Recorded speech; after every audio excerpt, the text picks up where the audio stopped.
On the 26th of March 2006, Bob Carlos Clarke checked himself out of a clinic in London where he was being treated for depression.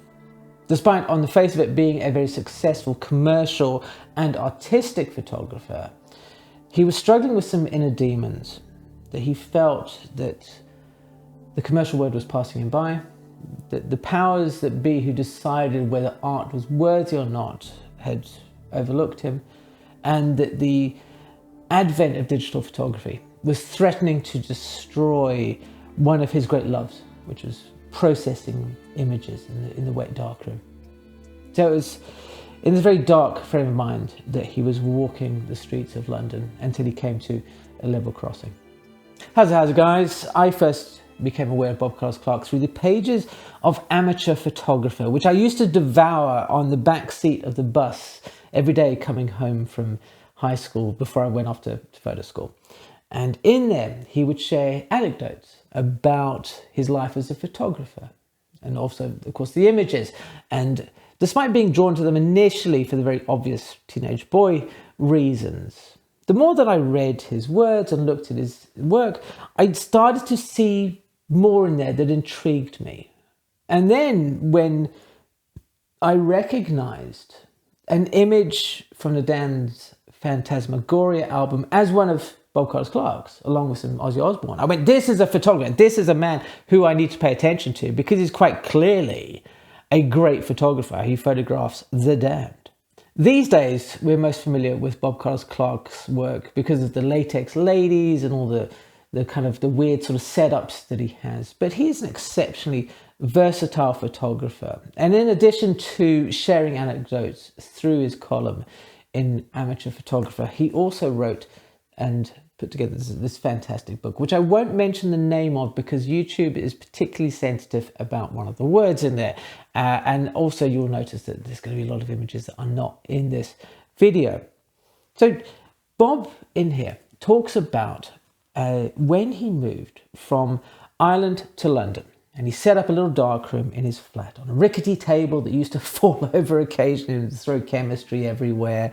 And, and he would have to try and make the prints in between the trains rattling past the window and shaking all the stuff. And he would commit, in his own words, heinous crimes against photography and chemistry, making these unusual prints that have a uniqueness to them that stood out to me. I was like, wow, this is very different to anything I'd seen before. Not only they toned and printed on, I believe it's Codolith paper, which gives you a very contrasty image and a solid blacks. He used to do a lot of compositing in the photographs. So all this kind of stuff that was like, wow, that's amazing. And now that I have the experience of trying to reproduce some of those things in the darkroom, I can see how difficult it is. And I have an appreciation for this is the fact that you can see the effort and the passion and the desire that goes into these images that he has created. This is not a person who just takes some pictures and hands it off to somebody else. This is a man invested in every single part of the creative process. One of those anecdotes that Bob shared in Amateur Photographer was my first important lesson in photography. It was Highgate Cemetery, and Bob was there with a model, and they'd had a long day shooting, and she was cold because she's just dressed in this latex outfit, and something's not right. Bob goes, look, what's going on? Model turns to him and says, my fiance left me yesterday. The wedding is over, and that's it. We're just done. Bob's like, okay, well, what do you want to do? Model looks up and goes, I just want to cry. And this is the moment Bob says, then cry. And this is how he ends up with this hauntingly beautiful photograph. It is one of my favorite Bob Carlos Clarke images ever. And I wish I could have it up on the wall. It is absolutely sumptuous. And that is because he was open to the vibes, to the little signals that people put off around them that give you a clue about how to tap into something. And that lesson has stood me in such good stead throughout my portraiture career of being open to it.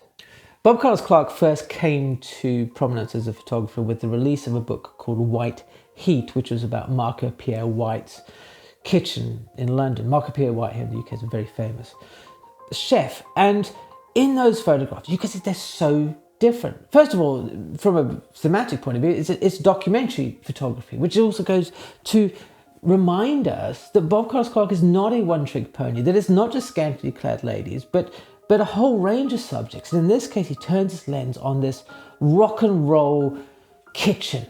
And I think that's probably a fair comment. You know, this is not the staid environment of the 1970s, all chefs with their big talks and their whites sitting there going, oh yes, I am a very proper chef. These are people who were doing the same in the kitchen that Bob was doing in the darkroom. You can see why him and Marco seem to just hit it off. I love these photographs, that they have again a visceralness to them that comes through. And throughout all of Bob's career, when I look at his photographs, there seems to be so much of him in these images that it's no wonder that towards the end that, you know, he struggled with acceptance, because it's maybe that feeling of, if you don't like my work, you don't like me. In photography, or professional photography, there is an expression that you shoot for the sale or you shoot for the soul. And an illustration of how fraught commercial photography can be was put in words by Bob when he talked about a series when the phone had not rung in the studio for months and the bills were stacking up, and you know, what's going to happen. And he happened across a series of pamphlets that had been put up in telephone booths in Soho in London, which is a little bit of a red light area. And in those booths were these pictures of Lindsay, which was Bob's wife, and offering the services. And from that, he got a big payout to lawsuits and all sorts of things. But you can see that despite the fact that we can sit, or I sit here and I go, oh, you know, he must have been so well known, especially when I was younger, because he's writing articles, he's releasing books, you know, not just this one, but there's these and stuff. And I would link to them, but they are exceptionally expensive. And I don't want you to think that I'm trying to like flag you out of money. But, you know, perspectives on the outside, when the reality often is somewhat different. Throughout his career, Bob was keenly aware of the fact that he needed to remain commercially viable to allow him to continue to be a photographer, to create the work that he wanted to as well. His photography is not just the latex, it's not just documentary. The artistic images I find are fascinating. The pictures of the stones and the forks, of course, they're loaded with imagery and all that kind of stuff. And his commercial work too. I know that tastes change and that some of these images do feel extremely 1990s. You know, a latex lady with the gloves and stuff like that, making a kind of ooh face for Kit Kat. That I don't know about. It's just one of those things that it probably seemed like a good idea at the time. Okay, well, if I had a message for the people, as you say, my message would be to whatever you do, have fun with it. I mean, basically, that's really what I'm trying to, in a sense, rediscover in my work. Because a lot of the time I was working commercially and working for money and not particularly enjoying it. So right now, my plan, and I think it's a good idea for anyone who's involved in this business, is to really make sure that they're expressing something about themselves and enjoying it in the process. Because if you do that, I think generally speaking, you get a result at the end of the day. And I'm beginning to discover that the work that I did in the past, where I applied that kind of a motto, that work is now regarded as my best work. So it seems to have paid off. So that would be my advice. Now, of course, nobody knows really what was going through Bob's mind then when he was standing at that level crossing. But of course, what we do know is that he decided to step in front of a train and he took his own life.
The irony of all of that is that a few days after that event, a photograph of Bob that was taken by his daughter Scarlett was put up at the National Portrait Gallery.